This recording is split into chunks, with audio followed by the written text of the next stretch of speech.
Hello everyone, my name is Mariam and I will be your instructor for this lecture. In this lecture, we will be discussing different life cycle phases in DevOps. Now, the agenda of this lecture is continuous development, continuous testing, continuous integration, continuous deployment, and continuous monitoring. Before we start with different phases, we should know that work in DevOps includes plan, code, build, test, deploy, operate, and monitor. So first of all, we plan and then we start coding. After we are done with the coding part, we will build our application. And after it, we will test for errors. After testing, we will deploy, operate, and monitor whether everything is working perfectly or not. So we can say that it is a never-ending cycle. Now coming to the different phases. The first phase is continuous development. The phase entails software's planning and coding. During the planning phase, the project's vision is decided, and the programmers get to work on the application's coding. Now, there are no DevOps tools required for planning. However, there are several tools available for code maintenance. The second stage is continuous testing. This is the stage where testing is done continuously. Teachers can easily check our answer sheets when they check one paper at one time and not the whole bundle. So, in the same way, this is the stage in which the generated program is thoroughly tested for defects. Automation testing tools like TestNG, Selenium, and others, they are used for continuous testing.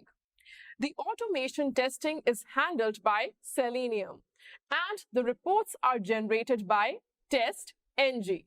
With the help of a continuous integration platform called Jenkins, the entire testing procedure may be automated. Instead of doing the test manually, automation testing saves a lot of time and a lot of work. The third stage is continuous integration.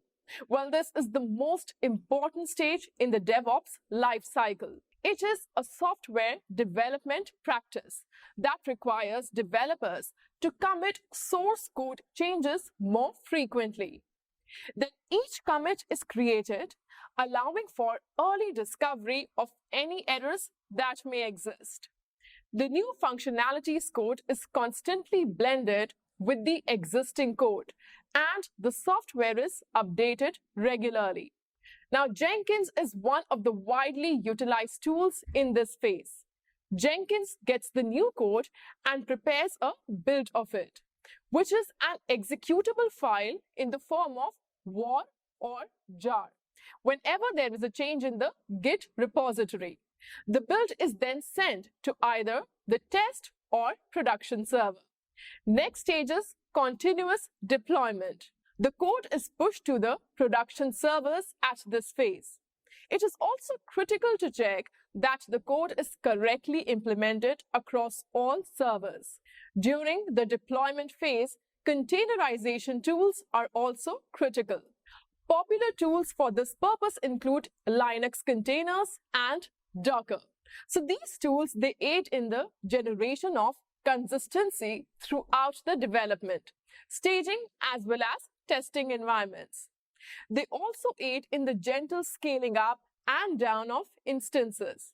Containerization tools aid in the consistency of an application's testing, development, and deployment environment, because they package and reproduce the same dependencies and packages used in the testing, development, and staging environment.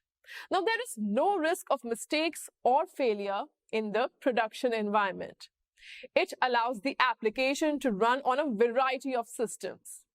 The next and the last phase is continuous monitoring. Well, monitoring is a part of the DevOps process that includes all operational aspects where crucial information about the software's use is recorded and carefully analyzed. It is done to uncover trends and pinpoint issue areas. So typically, monitoring is built into the software application's operational features.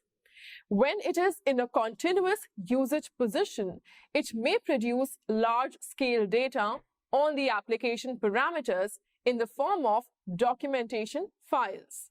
In this phase, system issues such as server not being reachable or low memory and so on, they are rectified.